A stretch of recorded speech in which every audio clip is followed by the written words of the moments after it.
ઝલક મેડમે કીધું કે ચાઇલ્ડહુડ ઓબેસિટી ખૂબ જ વધી રહી છે, એવી જ રીતે વિમેનમાં ઓબેસિટી પણ ખૂબ જ વધી રહી છે. એ એક એરિયા એવો છે જ્યારે વિમેન મેનથી આગળ છે, unfortunately, which is not very good. એટલે આપણે એ ખાસ નોંધવાનું છે. હવે મેનોપોઝ એન્ડ ઓબેસિટી, તો આપણે આખું લાઇફસ્ટાઇલ વિમેનનું જોઈએ તો 3 એરિયામાં એને ડિમાર્કેટ કરી શકીએ. પહેલું એડોલસન્ટ સ્ટેજ, બીજું આવે રિપ્રોડક્ટિવ સ્ટેજ અને ત્રીજું આવે મેનોપોઝ. તો આ 3 ફેઝમાં વુમનની લાઈફ હોય છે અને આ ત્રણેય ફેઝમાં ઓબેસિટી એટલી જ નડે એને, દરેક કાર્યમાં, ફિઝિયોલોજીકલી અને દરેક રીતે. તો બધાના પોતપોતાના ઇશ્યુઝ હોય દરેક સ્ટેજના. અને એડોલસન્ટ ઓબેસિટીની જેમ ઝલક મેડમે વાત કરી એવી જ રીતે રિપ્રોડક્ટિવ એજમાં પણ ઓબેસિટી એને ખાસ નડે અને એમાં પણ ફર્ટિલિટી ઇશ્યુઝ, આજે આપણે જોઈએ છીએ કે PCOS, ઇનફર્ટિલિટી, એ બધું કેટલું વધતું જાય છે. અને પ્રેગ્નન્સીમાં પણ ઓબેસિટી એટલી જ નડતી હોય છે. અને ખાસ કરીને પ્રેગ્નન્સીમાં જ્યારે ઓબીસ મધર, એક ઓબીસ જ્યારે ચાઇલ્ડને જન્મ આપે ને, તો એનું પણ મેટાબોલિક મિલ્યુ ડિફરન્ટ હોય. એ ઓબેસિટી એને હેરિડિટરીમાં આપી દે પછી, કારણ કે એ આખું રોંગ ફોર્મેટ થયું છે. તો એ પણ બહુ જ ઇમ્પોર્ટન્ટ છે. હવે ત્રીજો ફેઝ આવે મેનોપોઝનો. તો ત્યારે ઓબેસિટી કેવી રીતે નડે એ આપણે જોઈએ. ત્યારે ઓબેસિટી એકચ્યુઅલી મેનોપોઝ વખતે જ્યારે હોર્મોન લેવલ્સ ડાઉન જાય ત્યારે બીજી પણ ઘણી બધી વસ્તુ સરાઉન્ડિંગમાં પણ થતી હોય છે. જેમ કે ત્યારે એની લાઇફસ્ટાઇલ બદલે, એન્વાયરમેન્ટ, મેનોપોઝ જ્યારે મેનોપોઝલ એજ આવે ત્યારે ઘરનું એન્વાયરમેન્ટ પણ બદલી ગયું હોય. વિમેન વધારે સિડેન્ટરી થઈ ગયા હોય, છોકરાઓ મોટા થઈ ગયા હોય એટલે પહેલા જેટલી દોડાદોડી ના હોય, કરિયરમાં પણ એક સેટ લેવલ આવી ગયું હોય એટલે એમ પણ સિડેન્ટરી લાઇફસ્ટાઇલ થતી જાય. એ ઉપરાંત as women age the muscle loss happens ખાસ, એટલે મસલ માસ એનો ડિક્રીઝ થાય અને મસલ માસ ડિક્રીઝ થાય એટલે મેટાબોલિઝમ ડિક્રીઝ થાય. મેટાબોલિઝમ ડિક્રીઝ થાય એટલે ઓબેસિટી વધે, કારણ કે BMR ઘટે એટલે પહેલા તમે જમતા હતા એટલું જ જમશો તો પણ વેટ વધશે. લગભગના મેનોપોઝલ લેડીઝની કમ્પ્લેન એ જ હોય કે હું તો પહેલા જેટલું જ જમું છું તો હવે મારું વજન કેમ વધે છે. But the answer is that the BMR has decreased. Basal metabolic rate આખો ડિક્રીઝ થાય. મેનોપોઝ આપણને ખ્યાલ જ છે એમ 3 સ્ટેજમાં આવે, પેરીમેનોપોઝ, મેનોપોઝ અને પોસ્ટ મેનોપોઝ. અને આ જે વેટ ઇશ્યુઝ છે એ પેરીમેનોપોઝથી જ ચાલુ થાય. જેમ હોર્મોન્સ ફ્લક્ચ્યુએશન્સ ચાલુ થાય એમ આપણી મેટાબોલિક રેટ ડિફર થાય અને ત્યારથી જ ઓબેસિટીની શરૂઆત થવા માંડે. તો ખાસ આ લેવલે જ એને પકડવાની જરૂર છે પેરીમેનોપોઝમાં, જ્યારે હોર્મોન ફ્લક્ચ્યુએશન્સની શરૂઆત થાય. મેનોપોઝ એકવાર એસ્ટાબ્લિશ થાય એટલે ખ્યાલ જ છે કે બોડીમાં ફેટ રીડિસ્ટ્રીબ્યુટ થવાનું અને 5 થી 10 કિલો વજન ઇઝીલી વધી જવાનું બધાથી. તો જો પેરીમેનોપોઝમાં જ થોડુંક તમે ઘટાડીને રાખો તો મેનોપોઝ જ્યારે આવે ત્યારે તમે હોય એવા ને એવા રહી શકો. એટલે આ વસ્તુને પેરીમેનોપોઝ એટલે કે મેનોપોઝ પહેલા જ એડ્રેસ કરવાની છે. મેનોપોઝના સિમ્પટમ્સ આપણે બધાને ખ્યાલ જ છે, from hot flushes to hair, skin, urinary complaints and number of problems. અને આ બધા પ્રોબ્લેમ્સ જો ઓબેસિટી હોય તો એક્ઝાજરેટ થાય, હોટ ફ્લશેસ વધારે થાય, બધા ડિસ્ટર્બન્સ જે મેનોપોઝના છે એ બધા એક્ઝાજરેટ થાય. એટલા માટે જરૂરી છે કે પેરીમેનોપોઝમાં જ આ ઓબેસિટીને આપણે ધ્યાન આપી અને રિડ્યુસ કરવી જોઈએ.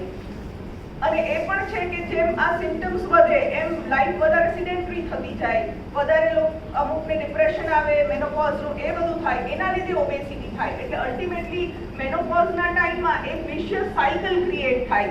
Obesity, menopausal symptoms, obesity, menopausal symptoms. તો આને ક્યાંક આપણે બ્રેક કરવી પડે. હવે મેં કીધું એમ મેનોપોઝ જ્યારે આવે ત્યારે ડાયટ કઈ ઇશ્યુઝના લીધે આ મેનોપોઝ વખતે વેઇટ ગેઇન થાય. તો ડાયટ ઓલ્ટર થયું હોય, ફિઝિકલ એક્ટિવિટી ઓફકોર્સ ઓલ્ટર થાય, મસલ માસ ખાસ તો ડિક્રીઝ થાય એટલે મેટાબોલિઝમ ઓલ્ટર થશે અને હોર્મોનલ ચેન્જીસ તો મેનોપોઝના આવશે. હવે આ ઓબેસિટી મેનોપોઝની જે આવે છે એનું ફેટ ડિસ્ટ્રીબ્યુશનના કારણે એબ્ડોમિનલ રિજનમાં ફેટ વધારે જમા થાય એટલે એ મેટાબોલિકલી એક્ટિવ ફેટ છે.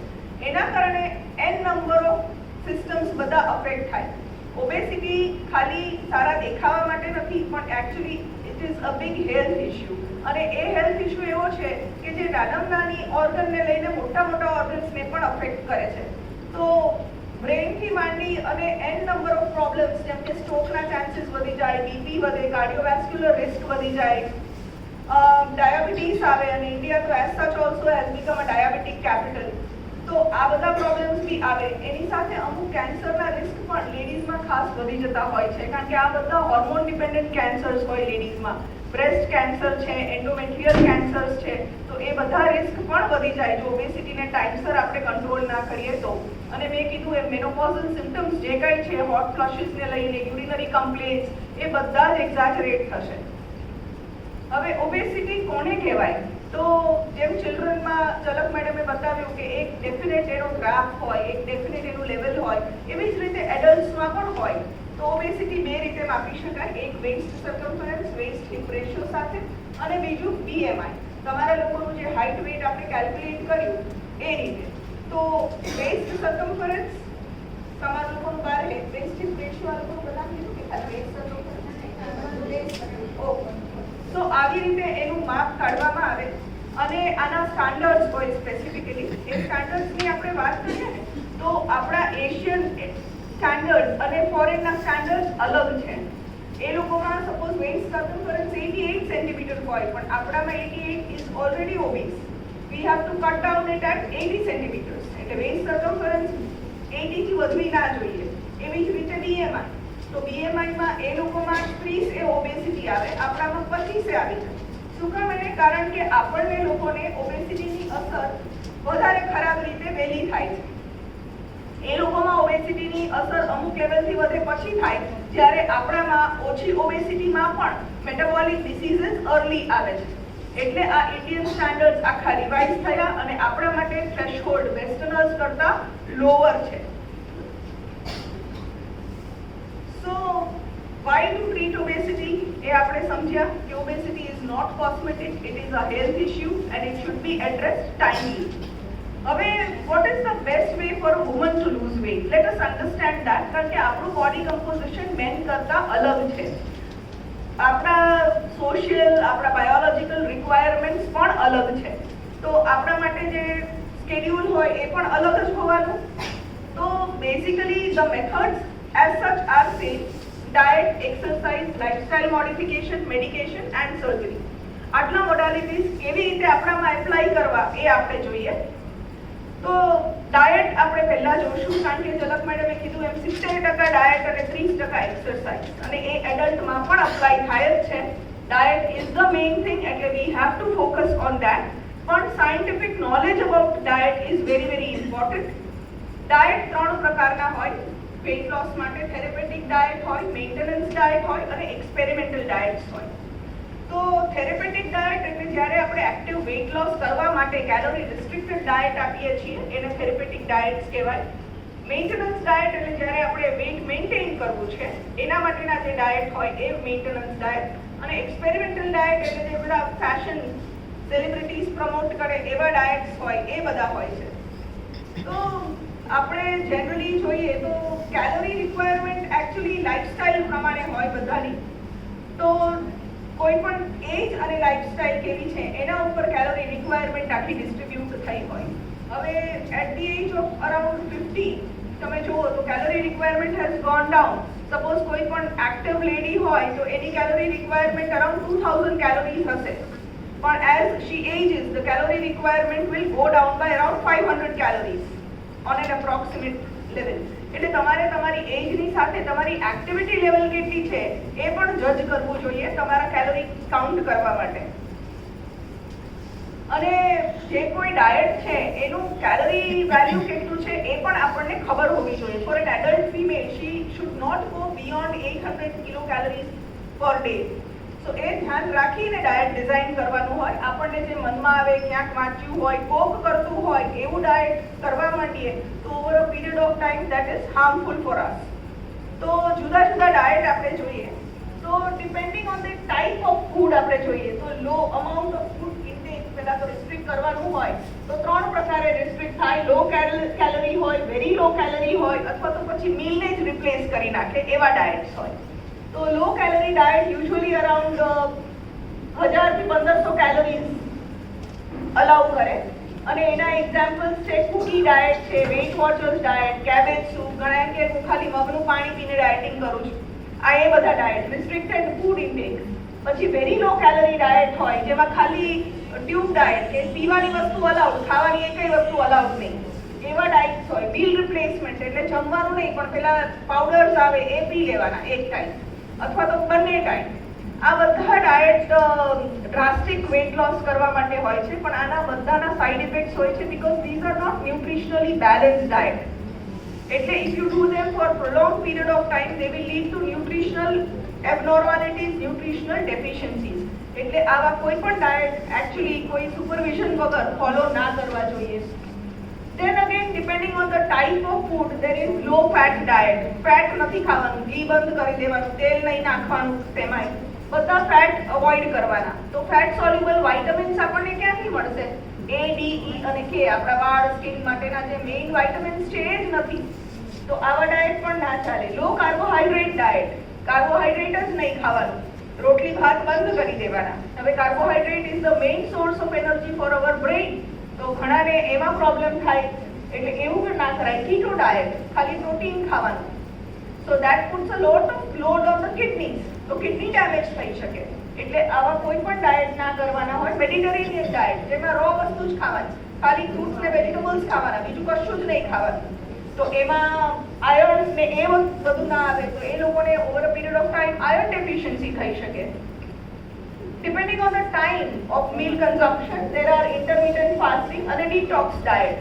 Detox diet એટલે પાણી જ એટલું બધું પીવાનું કે બધા ફ્લશ આઉટ થઈ જાય, ફેટ ફ્લશિંગ કરે એવું હોય. intermittent fasting is a 16 or 18 hours fast એ છે. તો આ બધા ડાયટની એક ડેફિનેટ પ્લેસ છે, પણ over a period of time when they are done without supervision they can lead to number of health issues. એટલે સુપરવિઝન વગર કોઈ પણ ડાયટ પોતાની રીતે ફોલો નહીં કરવાનું. સો કરવાનું શું? આ બધા ડાયટ નહીં કરવાના તો કેવી રીતે વેઇટ લોસ કરવાનું? ડાયટમાં શું ધ્યાન રાખવાનું? તો એ આપણે જરા જોઈએ. Limit the non nutritious food. તમે જે કંઈ જમો છો એના ઉપર થોડું માઇન્ડ એપ્લાય કરીને જોવાનું કે શેમાં ન્યુટ્રિશન છે ને શેમાં નથી. એટલી બધી હવે બધાને અવેરનેસ છે, એટલું નોલેજ છે કે એ ઇઝીલી ડિમાર્કેટ તો કરી જ શકે કે આ ન્યુટ્રિશિયસ મારા માટે કહેવાય કે ન કહેવાય. એટલે ખાતા પહેલા થોડુંક વિચારવાનું. Cut down on high fat food, જે અનનેસેસરી છે, બટર, ચીઝ અને એ બધી વસ્તુ છે, મેયો ને એ બધી, that you can cut down. Eat a variety of foods. મેડમે પણ કીધું કે પ્લેટ રંગીન હોવી જોઈએ. The plate has to be multicolored. So a variety of food is important. એક ને એક વસ્તુ કરવી, ખાલી મગનું પાણી પીને ડાયટિંગ કરવું is not wise. Change your eating habits. Habits વિશે થોડીક આપણે આગળ વાત કરશું. અને મેડમે પણ કીધું કે છોકરાઓમાં પણ ધ્યાન રાખવાનું છે, માઇન્ડફુલ ઈટિંગ કરવાનું છે. ધ્યાન ટીવીમાં હોય ને તમે ખાઓ તો તમે શું ખાઓ છો, કેટલું ખાઓ છો, નહીં જ ધ્યાન રહે. જેમ મેડમે કીધું કે પ્લેટમાં લઈને ખાવાનું, ડબ્બામાંથી સીધા નાસ્તા ના જ કરાય, લિમિટ ના જ રહે, ખબર જ ના રહે, એટલે અકાઉન્ટેબિલિટી ના આવે. So that is also important. Drink more water. Most of the times મેં જોયું છે કે ઇવન ફોર માય સેલ્ફ મને એમ થાય કે મને બહુ જ ભૂખ લાગી છે, actually I am thirsty most of the times, I am not hungry. એટલે ઘણી વખત એવું હોય છે કે આપણે પાણી લાગી હોય તરસ અને ખાવા માંડીએ છીએ. Actually we need water, so drinking water is important. Keep a food journal.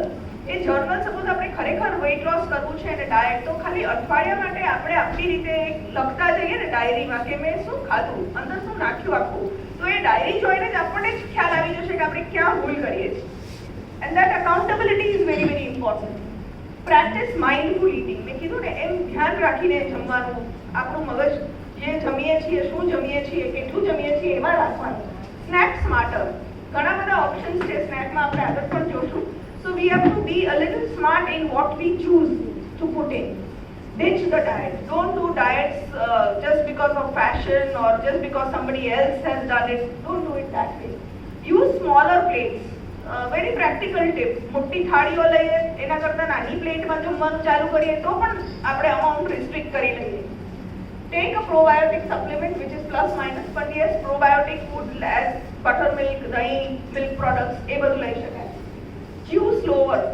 ખાસ કરીને નાના બાઇટ્સ લેવાના, એકદમ ચ્યુ કરીને ખાવાનું. આજકાલ એટલી બધી ઉતાવળ, એટલી બધી સ્ટ્રેસ હોય છે ને, ઊભા ઊભા જમે, હાલતા ચાલતા જમે, જમવામાં ધ્યાન જ ના હોય, સવારે શું જમ્યા એ સાંજે યાદ પણ ના હોય. પણ એવી રીતે નહીં જમવાનું, ધીમે જમવાનું, નાના બાઇટ સાથે જમવાનું.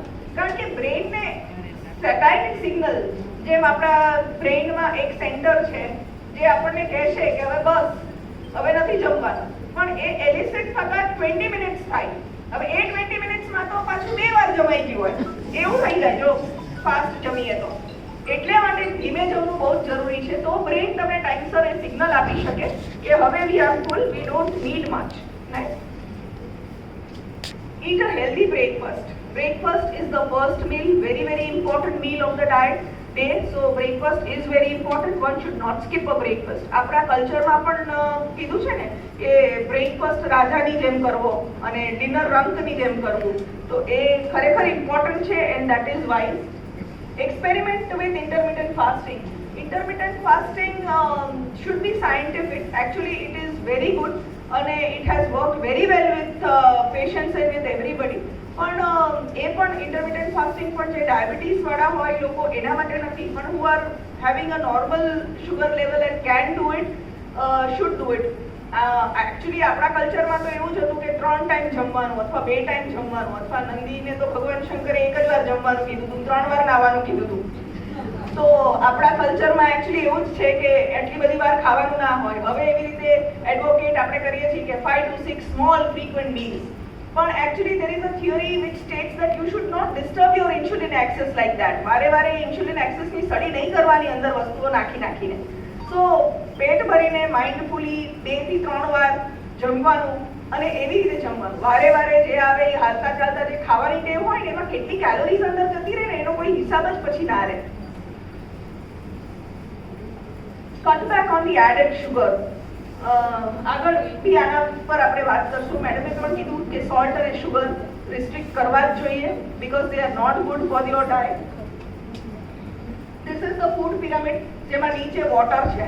સો maximum amount we have to drink water. પછી ફ્રૂટ્સ અને વેજીટેબલ્સ છે, આ પણ એડલ્ટ પિરામિડ માટે છે. So this the same principle applies to all the age groups. પછી આવે તમારું 3 સર્વિંગ્સ ઓફ સીરિયલ્સ અને પલ્સીસ. પછી આવે મીટ અને poultry, 1 to 2 servings of nuts and oil, અને as less as possible of sugar and salt. The top. Protein is very important in every meal, and especially for people like us who are vegetarians, protein is very important. અને આપણે પ્રોટીનના source એટલે દાળ, કઠોળ અને milk products. તો આ દરેક મીલમાં હોવું જોઈએ. શું કામ એને? Because protein 1 is very important macronutrient, જે આપણા બિલ્ડિંગ બ્લોક, આપણી બોડી રિપેર પ્રોટીનથી જ થાય. કોઈ પણ ટિશ્યુ છે એ પ્રોટીનનું બનેલું છે, તો રિપેરિંગ માટે, ગ્રોથ માટે પ્રોટીન તો જોશે જ. એ ઉપરાંત protein gives you a satiety, sense of satiety for a longer time, કારણ કે પ્રોટીનને ડાયજેસ્ટ થતા બહુ જ વાર લાગે, એટલે બોડીને વધારે ટાઈમ માટે ફૂલ ફીલ થશે. તો એના માટે થઈને પ્રોટીન જો બ્રેકફાસ્ટમાં ઇન્ક્લુડ તમે કરો ને તો તમને જલ્દી ભૂખ નહીં લાગે. અને જો તમે ખાલી કાર્બો વાળો બ્રેકફાસ્ટ ખાશો કે તમે જંક ખાશો તો તમને વારે ભૂખ લાગશે. એટલે તમારે જો ડાયટ કરવું હોય, જો પ્રિન્સિપલ ફોલો કરવું હોય, તો protein has to be there in every meal so that you feel full for a longer time. Avoid sugar and sugar containing foods. Replace the unhealthy snacks. જેમ આમાં બધા chips, તળેલા વસ્તુ આ છે, તો you can replace that with fruits, with vegetables, with soup, things like that. આપણને બધાને healthy, non-healthy ને કીધું એમ ખબર જ છે. It is just that we need to change the outlook. Don't eat just for time pass. Never do this. Concentrate on your meal while eating. Phone ઉપર જોતા, TV જોતા ક્યારે પણ ના ખાવું જોઈએ. Be mindful of the portion size.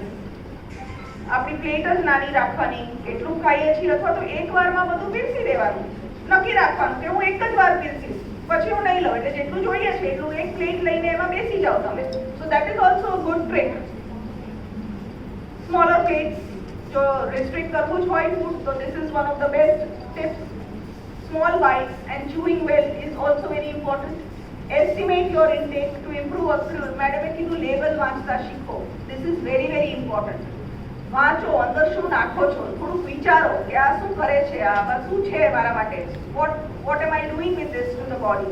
So એ વાંચવું બહુ જ મહત્વનું છે. આજકાલ આપણે ડી એડિક્શનની વાત કરીએ ને તો આપણને તરત વિચાર આવે કે હા, એડિક્શન એટલે ડ્રગ્સ, એટલે આલ્કોહોલ, એટલે સ્મોકિંગ, પણ એડિક્શન એટલે શુગર અને સોલ્ટ પણ. ધીઝ આર ધ લેટેસ્ટ એડિક્શન્સ અને દે આર ઓમની પ્રેઝન્ટ. એટલે દે આર એડિક્ટિવ બેઝિકલી. અને ખરેખર શુગર એડિક્શન કેટલા લોકોમાં જોવા મળે છે. So be mindful of this. Physical activity. So another aspect of weight loss again is physical activity. આપણે જેમ રિસ્ટ્રિક્ટ અંદર નાખતી વખતે કરવાનું છે એટલું જ જરૂરી છે કે જે અંદર નાખો એને બાળવું પણ જોઈએ. આપણા કલ્ચરમાં અત્યારે હવે આપણી લાઈફસ્ટાઈલ એકદમ સિડેન્ટરી થતી જાય છે. બધું જ આંગળીના ટેરવા પર આવી ગયું છે, બધું રિમોટથી આવી ગયું છે, એટલે ઊભું થવાની પણ હવે ક્યાંય જરૂર પડતી નથી. એટલે ખાસ મહત્વનું છે કે આપણે ઊભા થવું, ચાલવું ને શરીરને હલાવવું જોઈએ. તો એ કેવી રીતે થાય? રેગ્યુલર ફિઝિકલ એક્ટિવિટી જો આપણે કરીએ તો એ આપણા BMR માટે, આપણા હેલ્થ માટે ઇમ્પોર્ટન્ટ છે, એટલું જ આપણા વેઇટ લોસ માટે ઇમ્પોર્ટન્ટ છે, કારણ કે આપણી મેટાબોલિક રેટને વધારશે. મેટાબોલિક રેટ વધશે તો જ આ બધું ડાયજેસ્ટ થશે, તો જ બળશે. તો એ કેવી રીતે કરવાનું? એક્સરસાઇઝ કેટલા પ્રકારની હોય? ઘણા લોકો એમ કે પણ હું બધું જ ઘરનું કામ હું જ કરું છું એટલે એક્સરસાઇઝ થઈ ગઈ? ના, એ તો રૂટીન એક્ટિવિટી થઈ. એક્સરસાઇઝ એવી વસ્તુ છે જે સ્પેશિયલી કરવી પડે. તો એક્સરસાઇઝ કેટલા ટાઈપ્સની હોય? Cardio respiratory exercise. હમણાં સર બોલ્યા કે તમે કાર્ડિયો રેસ્પિરેટરી એક્સરસાઇઝ કરી છે. શું થાય? કાર્ડિયો રેસ્પિરેટરી એક્સરસાઇઝ એટલે એવી એક્સરસાઇઝ જેમાં તમારા હાર્ટ રેટ વધે. કોઈ પણ એવી એક્ટિવિટી જે તમારા હાર્ટ રેટ વધારે ઇઝ કાર્ડિયો રેસ્પિરેટરી એક્સરસાઇઝ. જેમ કે તમે ફાસ્ટ વોકિંગ કરો, અથવા તો તમે દોડો, અથવા ડાન્સ કરો, ગરબા હમણાં કરશો. તો those are all cardio respiratory exercise. એમાં મેક્સિમમ કેલોરીઝ બર્ન થાય. So weight loss વાળા માટે cardiorespiratory exercise is very very important that burns the maximum amount of calories. તો આ એક્ટિવિટી હોવી જોઈએ. Actually exercise is a combination. એક સિંગલ ના હોય ક્યારે, because it focuses on different aspects of the body.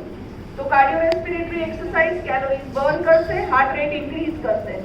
Next is weight training exercise. જેમાં weight ઉપાડીને against gravity આપણે વર્ક કરતા હોઈએ. Why this is important?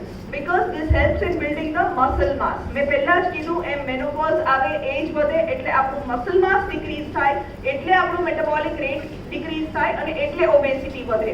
તો આ વસ્તુને જો ન કરવું કંટ્રોલ કરવું હોય તો weight training exercise is very very important. ઘણા લોકો એવું માનતા હોય છે કે મારે બોડી ક્યાં બનાવવું છે, મારે ક્યાં 6 પેક્સ કરવાના છે, એટલે મારે આની જરૂર નથી. પણ એવું નથી. લેડીઝમાં પણ this is very very important અને in fact more important than men. કે આ વેઇટ ટ્રેનિંગ એક્સરસાઇઝીસ થવી જોઈએ તો જ એનું મસલ માસ મેન્ટેન રહે. સો વેઇટ ટ્રેનિંગ તમારે બોડી ના બનાવવું હોય તોય કરવાની છે અને રેગ્યુલર કરવાની, એટલે કે અઠવાડિયામાં 2 થી 3 વખત વેઇટ ટ્રેનિંગના સેશન્સ થવા જોઈએ. ફ્લેક્સિબિલિટી. ફ્લેક્સિબિલિટી એટલે stretching exercise. They are important to maintain your joint health અને to get back all the exercised muscle in shape. તો ફ્લેક્સિબિલિટી, આ ત્રણેય એસ્પેક્ટ ઓફ એક્સરસાઇઝ ઇન્કલ્કેટ થવા જોઈએ તમારા કોઈ પણ એક્સરસાઇઝ પ્રોગ્રામમાં. Simple ways to be physically active. તમે લિફ્ટ ના લો, સ્ટેરકેસ લો, you avoid sitting for more than 30 minutes. આજે મેડમે સરસ પ્રોગ્રામ ડિઝાઇન કર્યો છે જેમાં દર 30 મિનિટ્સે તમને ઊભા કરવાના છે. See she is followed this principle. તો આ આવી રીતે હોવું જ જોઈએ. Use public transportation, avoid the intercom. જેટલું બને એટલું ઊભા થઈને ચાલો. કોઈ મને પાણી આપે એવું નહીં, હું જ આપું બધાને, હું જ દરવાજો ખોલવા જાઉં, એ બી એક્સરસાઇઝ થશે. So try to be as active as possible. Common અમુક કેલોરી એક્સપેન્ડિચર તમે આ નોટ ડાઉન કરો ને પ્લસ માઇનસ, ત્યારે તમને ખબર પડે કે ઓ હું તો આટલું દોડી પણ બળી કેટલી? તો કે બળી તો ખાલી અડધી રોટલી જ. હા, તો પછી રોટલી ખાવામાં થોડુંક આપણે ધ્યાન રાખશું. જ્યારે આપણને ખબર પડે ને કે એક રોટલી ક્યારે બળે છે, શું કરીએ તો બળે, તો એ એકાઉન્ટેબિલિટી આવશે. Lifestyle modification is equally important. ઝલક મેડમે પણ કીધું કે સ્લીપ સાયકલ, અને એવું જોવામાં આવ્યું જ છે કે સ્લીપ પેટર્ન ઓલ્ટર થાય તો પણ વેઇટ ગેઇન થાય જ છે. દેટ ઇઝ વેરી ઇમ્પોર્ટન્ટ, કારણ કે આખા હોર્મોન લેવલ્સ અને આખું જે આપણું HPA એક્સેસ છે એ આખું ઓલ્ટર કરે છે. તો સ્લીપ શેડ્યુલ હોવું જોઈએ, રેગ્યુલર હોવું જોઈએ. Stress is another aspect which leads to weight gain, અને આજના જમાનામાં તો એ ઓમનીપ્રેઝન્ટ છે. નાનાથી માંડીને મોટાને બધાને સ્ટ્રેસ છે જ. એટલે સ્ટ્રેસને અવોઇડ તો ના કરી શકાય, પણ કેવી રીતે હેન્ડલ કરવું એ આપણે શીખવું જોઈએ અને એ કરવું જોઈએ. ડી એડિક્શન, મેં કીધું એમ sugar and salt are addiction, એટલે avoid them. Regular 8 hours of sleep, supplements when required, physical activity for minimum 5 days a week. એવું પણ નથી કીધું કે રોજ કરો, just 5 days a week. Self monitoring, keep accountability, eating behaviors, speed, schedule એના ઉપર ધ્યાન રાખવાનું છે અને ડી એડિક્શન. હવે મેનોપોઝ અને વેઇટ ગેઇન અને વેઇટ લોસમાં કેવો કંઈ ફરક પડે? તો હા પડે. મેનોપોઝ આવ્યા પછી જે મેટાબોલિક રેટ ઓછી થાય એમાં વેઇટ લોસ કરવું થોડુંક અઘરું તો પડે જ. એટલે જ જ્યારે પેરીમેનોપોઝ હોય ત્યારે એ વસ્તુને પકડીને ત્યારે જ ઓછી કરવાની. કારણ કે મેનોપોઝમાં જેમ હોર્મોન્સ ઓલ્ટર થાય ત્યારે થોડીક અઘરી વાત તો છે જ વેઇટ લોસ કરવું. ત્યારે થોડુંક આપણે વધારે સ્ટ્રિક્ટ તો રહેવું જ પડે આપણી જાતને. અને વી have to focus more on muscles, કારણ કે એ જ વેઇટ લોસ કરાવશે ને એ જ આગળ પણ વેઇટ મેન્ટેન કરાવશે. So focusing on muscle mass is very very important, especially for women. Therapeutic options for women, pharmacotherapy. આમાં આપણે જોઈએ ઓબેસિટી ક્યારે આપણે ઇન્ટરવીન કરવું જોઈએ. એટલે ઘણાને એવું લાગે કે ના હું તો એટલી બધી જાડી નથી, હજી તો બરાબર લાગે છે. પણ એવું ના હોય. જેમ બીએમઆઈ આપણે કેલ્ક્યુલેટ કર્યું એના ઉપરથી જ નક્કી કરવાનું હોય અને ટાઈમસર એની ટ્રીટમેન્ટ થવી જ જોઈએ. કારણ કે આપણામાં ઓછી ઓબેસિટી એ મેટાબોલિક ડિસીઝીસ વહેલા આવે છે. એટલા માટે જરૂરી છે કે આપણે ટ્રીટ કરીએ. અને ઇન્ડિયન સ્ટાન્ડર્ડ આપણા લોઅર છે એટલે આપણામાં ઇવેલ્યુએટ ક્યારે કરવું, એટલે 30 બીએમઆઈ જો ક્રોસ કર્યું હોય તો વી have to have treatment. Will weight loss medicine help me to lose weight? Yes. જ્યારે ડાયટ અને એક્સરસાઇઝ કામ ના કરે અથવા તો ઓબેસિટી થોડી વધારે હોય કે જે માત્ર ડાયટ એક્સરસાઇઝથી કંટ્રોલ નથી થવાની, તો there are good drugs available which will help you to lose weight. પણ એ મેડિકલ સુપરવિઝનની અંડર જ લેવાના હોય. કોકે લીધા એટલે મારે પણ લેવાય એવું ના હોય, કારણ કે એના સિરિયસ સાઇડ ઇફેક્ટ્સ હોય. તો there are safe drugs available. ઓર્લિસ્ટેટિન છે, મેટફોર્મિન છે, અમુક ઇન્જેક્ટેબલ્સ પણ હવે સારા આવ્યા છે which give you a weight loss around 15 kilo weight loss easily થઈ શકે છે મેડિસિન્સથી. પણ આ ડોક્ટરના સુપરવિઝનમાં જ થવું જોઈએ. When do we need bariatric surgery? એના પર ડેફિનેટ ગાઈડલાઇન્સ છે. અમુક લેવલની ઓબેસિટી વધી જાય એની સાથે જો મેટાબોલિક ડિસીઝીસ જેમ કે ડાયાબિટીસ છે, સ્લીપ એપ્નિયા છે, એવા સિરિયસ મેડિકલ કન્ડિશન્સ હોય તો યસ, સર્જરી ઇઝ ઇન્ડિકેટેડ. અને હવે સર્જરી ઘણી જ સેફ થઈ ગઈ છે તો થવું જોઈએ. These are some of the patients who have trusted us with their lives and their change. So they took treatment timely and got rid of the disease. કન્ક્લુઝનમાં જોઈએ તો ફાઇનલી હું એવું કહીશ કે first of all prioritise yourself. હવે menopause જેમ પહેલા જ નીલા મેડમે વાત કરી કે ક્યાંક ને ક્યાંક આપણે ખોવાઈ જતા હોઈએ છીએ. પહેલા બહુ નાના હોય, એડોલસન્ટ એજ હોય ત્યારે મમ્મી પપ્પા કેમ કરવાનું હોય અને એને ગમતું કરતા હોય. પછી આપણે લગ્ન થાય એટલે કુટુંબ આવે, છોકરાઓ આવે, એમાં ક્યાંક આપણે ખોવાઈ જઈએ. તો આ મેનોપોઝનો ટાઈમ પાછો એવો છે કે જે ટાઈમ આપણો છે, પાછો આપણે આપણા ઉપર ફોકસ કરતા શીખવાનું છે. એટલે prioritise your health, prioritise yourself, evaluate and improve your lifestyle. જો તમે જે કંઈ ખોટું કરતા હો, સ્ક્રીન એક્ટિવિટી છે, સ્લીપ સાયકલ છે, ઇરેગ્યુલારિટી છે લાઇફસ્ટાઇલની, એ થોડીક ક્યાંક મોડિફાઈ કરવી જોઈએ. કારણ કે it is very important to be healthy in the elder years. હવે લાઈફ સ્પેન આપણું બહુ જ વધી ગયું છે. So it is very important કે એ પાછળની જિંદગી આપણી almost more than 50% of our life is in the menopause now. તો એ બહુ જ ઇમ્પોર્ટન્ટ છે કે એ લાઈફ આપણી હેલ્ધી હોય, એ લાઈફ આપણી ઇન્ડિપેન્ડન્ટ હોય. ખાલી દેખાવા માટે નહીં પણ એના માટે આપણે થોડીક હેલ્પ કરીને પ્રયત્ન કરવા જોઈએ. Modify and mind your diet. Dieting કરવાની જરૂર નથી, રિસ્ટ્રિક્ટ કરીને ડેફિશિયન્સીઝ ઊભી કરવાની જરૂર નથી. You can modify it smart, in a smart way you can do your diet. Move. Movement is very very important and take timely help. થોડુંક new life obesity care વિશે કહીશ. It is a company which works towards obesity and works in weight loss. Our motto is weight loss, and not only weight loss but it is because health for all. It is for health, not only weight loss. Our centers are in Ahmedabad, Rajkot, Surat and Lucknow.